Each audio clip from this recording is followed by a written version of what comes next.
திருப்பூர் மாவட்டம் அவிநாசியை அடுத்து பெருமாநல்லூர் பகுதியைச் சேர்ந்தவர் பிரகதீஷ். பெருமாநல்லூரில் திருப்பூர் சாலையில் பார்வதி ஜுவல்லர்ஸ் என்ற நகைக்கடை நடத்தி வரும் பிரகதீஷ் தனது மனைவியுடன் சேர்ந்து நகைக்கடையை நிர்வகித்து வருகிறார். நகைக்கடையில் நிவேதா மற்றும் ராமதாஸ் என இருவர் வேலை செய்து வருகின்றனர்.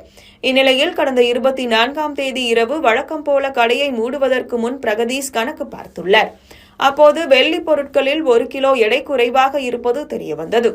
இதையடுத்து அவர் தனது கடையில் இருந்த சிசிடிவி காட்சிகளை சோதனை செய்த போது அன்று பிற்பகல் சுமார் 1:30 மணியளவில் 4 பெண்கள் நகை வாங்குவது போல நாடகமாடி நகைக்கடை பணியாளர்கள் கவனத்தை திசை திருப்பிவிட்டு லாவகமாக வெள்ளி பொருட்களை திருடியது தெரியவந்தது.